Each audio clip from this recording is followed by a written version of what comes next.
सामान्य विज्ञान का यह series UPPCS prelims, RO lower PCS तथा अन्य वनडे एग्जाम्स के लिए उपयोगी है। ये यूनिट 3 का 5वां पार्ट है। हमने इस क्लास में टोटल 20 प्रीवियस ईयर क्वेश्चंस लिए हैं। चलिए शुरू करते हैं। Question number 81। 80 क्वेश्चंस ऑलरेडी कराए जा चुके हैं। केसर होता है सूखा मिश्रण। किसका सूखा मिश्रण होता है? इसका सही ऑप्शन है ऑप्शन डी, फूल के बीज बनाने वाले भागों का। Question number 82। नीचे दिए गए पौधों और उनके खाद्य भाग के युग्मों में से कौन सा सही सुमेलित नहीं है? नारियल भ्रूणपोष से पाया जाता है, अदरक प्रकंद यानी राइजोम होता है, तने से प्राप्त किया जाता है, प्याज मांसल पड़ यानी फ्लेशी लीव्स होता है, आलू मूल यानी रूट्स होता है। ऑप्शन बी, आलू मूल नहीं होता है, ये तना होता है। तो इसका सही ऑप्शन होगा ऑप्शन बी। Question number 83। निम्न में से कौन सा एक फल है? आलू सब्जी है, मूली भी सब्जी है, शकरकंद स्वीट पोटैटो भी सब्जी है, भिंडी ओकरा जिसको बोलते हैं ये एक फल है। भिंडी एक पुष्पीय पादप है। इस फल का संपूर्ण भाग, इसका पूरा भाग खाया जाता है। आलू का कौन सा भाग खाया जाता है? तना, ये बहुत बार क्वेश्चन में आ चुका है। मूली एवं शकरकंद का कौन सा भाग खाया जाता है? जड़। Question number 84। निम्न में कौन सा एक सच्चा फल मतलब ट्रू फ्रूट नहीं है? अंगूर सच्चा फल है, खजूर भी है, आलू बुखारा प्लम जिसको बोलते हैं ये भी है, सेब जो है ये ट्रू फ्रूट नहीं है। तो इसका ऑप्शन ए सही हो जाएगा। फल के निर्माण में जब अंडाशय यानी ओवरी के अलावा कुछ अन्य भाग भी अगर शामिल हैं तो ऐसे फल को असत्य फल कहते हैं। अंडाशय के अलावा अगर कोई भी पार्ट फल के निर्माण में शामिल है तो उसको असत्य फल यानी फॉल्स फ्रूट्स कहते हैं, जैसे सेब है, नाशपाती है, काजू है। ये तीनों असत्य फल के उदाहरण हैं। इसमें खाने वाला जो भाग होता है, इस पर भी क्वेश्चन आ चुका है। सेब या नाशपाती, इनमें खाने वाला जो भाग होता है कौन सा होता है? पुष्पासन होता है यानी थैलमस। ऑप्शन ए सही हो जाएगा। Question number 85। फलों का वह प्रकार जिसमें लीची को रखा जा सकता है वो है ड्रूप, हेस्पेरिडियम, नट, एक बीजी। ड्रूप क्या है? ड्रूप ऐसे फल होते हैं जिसके बाहरी छिलके और गूदे के अंदर एक सख्त गुठली हो। तो लीची में ऐसा पाया जाता है, अंदर एक सख्त गुठली होती है, ठीक है, और बाहर छिलका होता है और फिर गूदा होता है और गूदे के अंदर एक सख्त गुठली होती है। ये ड्रूप फलों की निशानी है। तो लीची क्या है? लीची एक ड्रूप फल है। लीची उष्णकटिबंधीय फल यानी कि ट्रॉपिकल फ्रूट है। इसका खाने वाला भाग क्या होता है? बीजावरण, इसको एरिल बोलते हैं, ये होता है। Question number 86। लहसुन की अभिलाक्षणिक गंध मतलब कैरेक्टरिस्टिक ऑर्डर का उदाहरण क्या है? तो लहसुन की जो गंध होती है उसका कारण क्या है? लहसुन की गंध का कारण है सल्फर यौगिक। ये लहसुन है तो इसकी गंध का कारण क्या है? सल्फर यौगिक। लहसुन के तेल में सल्फर की प्रचुर मात्रा पाई जाती है जबकि ऑक्सीजन का अभाव होता है। उपयोग किसमें आता है लहसुन का? ब्लड प्रेशर में, हार्ट डिजीज में, कफ निवारक, इन सब में लहसुन का उपयोग किया जाता है। Question number 87।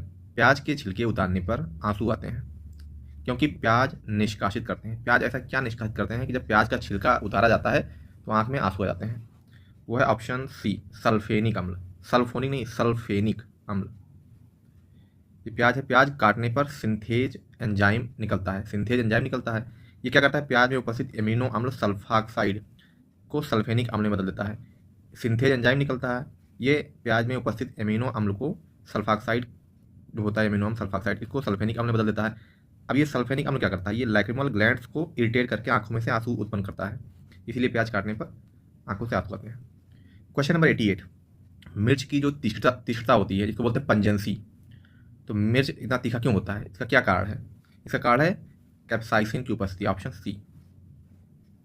मिर्च का जो तीखा स्वाद होता है ये कैप्साइसिन नामक पदार्थ की उपस्थिति के कारण होता है। Question number 89। फलों के मीठे स्वाद का कारण क्या है? जो फल मीठे होते हैं वो क्यों मीठे होते हैं? Option D, fructose. फ्रक्टोज के कारण जो फल होते हैं ये मीठे होते हैं।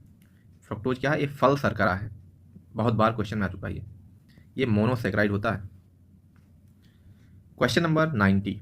निम्न में से किस समूह के जीवों का डूबने से हुई मृत्यु का पता लगाने में महत्व है। डूबने से अगर कोई मृत्यु है उसका पता लगाने में कौन से जीव महत्वपूर्ण है? वो है ऑप्शन बी डायटम। डायटम जो है एक कोशीय जीव होते हैं। क्वेश्चन नंबर 91, शहतूत का फल क्या है? शहतूत का जो फल है यह है सोरोसिस, ऑप्शन सी। सोरोसिस क्या होता है? सोरोसिस एक प्रकार का मल्टीपल फ्रूट है जहाँ अनेक फूल आपस में जुड़कर एक बड़ा फल बना लेते हैं। जैसे शहतूत है, अनानास है, कटहल है, ये क्या करते हैं? छोटे छोटे फूल मिलकर एक बड़ा फल बना लेते हैं, इसको बोलते हैं सोरोसिस।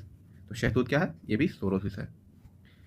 क्वेश्चन नंबर 92, निम्न रेशों यानी फाइबर्स में से कौन से पौधे के तने का उत्पाद नहीं है? मतलब बाकी 3 पौधे के तने से प्राप्त किया जाता है, एक ऐसा है जो पौधे के तने से प्राप्त नहीं किया था, वो है ऑप्शन डी कपास। कपास क्या है? कपास ये पौधे के बीज से प्राप्त किया जाता है, ना कि तने से। वस्त्र उद्योग की रीढ़ होती है जो कपास है, ये वस्त्र उद्योग की रीढ़, बिना कपास के वस्त्र उद्योग सर्वाइव नहीं कर सकता। कपास कई प्रकार के होते हैं, लिंट रेशे होते हैं और एक फज रेशा भी होता है। लिंट रेशे जो होते हैं व्यापारिक रूप से बहुत महत्वपूर्ण होते हैं क्योंकि काफ़ी बड़े होते हैं, लंबे रेशे होते हैं। बाकी ये सन है, पटसन है, जूट है, ये सब बोरी, रस्सी, कारपेट बनाने में इसका उपयोग किया जाता है। ये तीनों पौधे के तने से प्राप्त होते हैं। ऑप्शन डी सही हो जाएगा। क्वेश्चन नंबर 93, निम्नलिखित में से कौन सा अनाज मानव निर्मित है?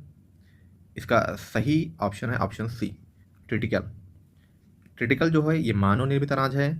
ये गेहूं और राई से मिलकर बना होता है ट्रिटिकल। इसका उपयोग किया जाता है मुख्यतः पशुओं के चारे के लिए। मतलब इसकी रोटी अच्छी नहीं बनती है, इसलिए इसका उपयोग मुख्यतः पशुओं के चारे के लिए किया जाता है। क्वेश्चन नंबर 94, प्रकृति में निम्नलिखित में से किस जीव का या किन जीवों के मृदा विहीन सतह पर सरफेस विदाउट सॉइल्स पर जीवित पाए जाने की सर्वाधिक संभावना है?